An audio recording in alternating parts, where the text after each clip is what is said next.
It will come as no surprise to you guys if you've been checking out the channel for a while that I am a huge Randy Rhoads fan. I always remember getting the tribute album when I was about 14 years old after hearing I Don't Know on a skateboarding video. This goes back to my edgy skating teenage days, and I always remember hearing that song and just going, oh my god, what is this guitar playing on here? And I'd only just started playing guitar at the time. I remember saying to my dad, like, oh, who's this song? And he just sort of didn't say anything.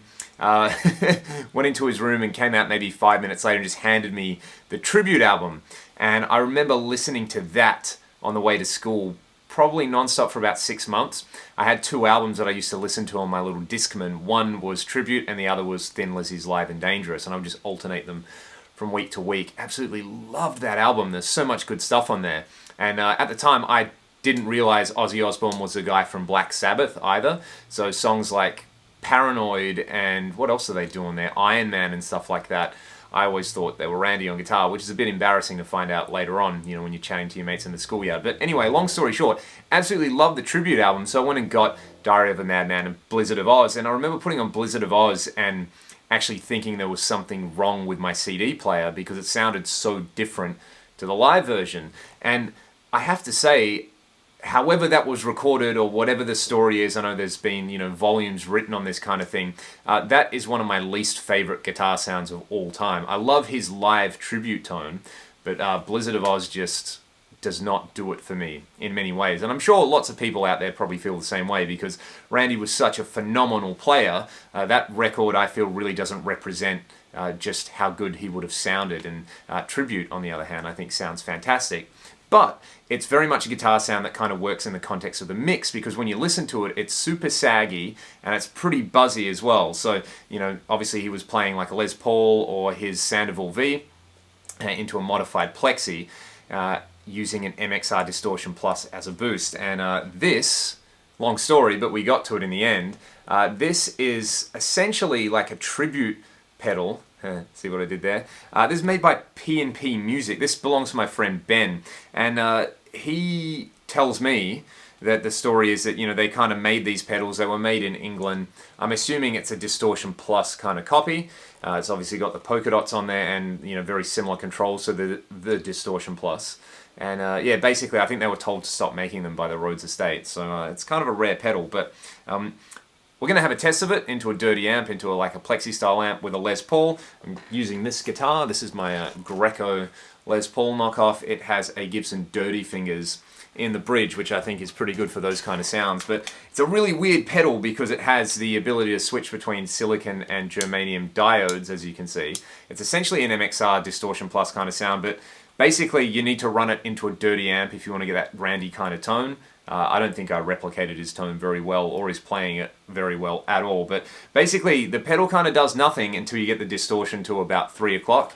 And then from about 3 o'clock to 12, not 12 o'clock, but all the way up, then it kind of starts working and it gives you that cool, hard clipping kind of sound. So I've talked enough about, you know, my little story about why I love Randy Rhoads so much, but yeah, that tribute album, I was just listening to it then to try and reference some of the tones, still blows me away. What an amazing player, and if you're looking to get the Randy Rhoads sound in a pedal, this probably isn't it, but it is pretty cool. It kind of does the vintage MXR Distortion Plus kind of thing into a dirty amp. Let's have a listen to it.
So what do you guys reckon? Is this thing any good, or is it a piece of garbage with some polka dots on it? Let me know in the comments. And as always, if you like the video, hit the subscribe button, hit the little bell so you can stay up to date. I post a video nearly every day, and I would love to hear from you. See you around.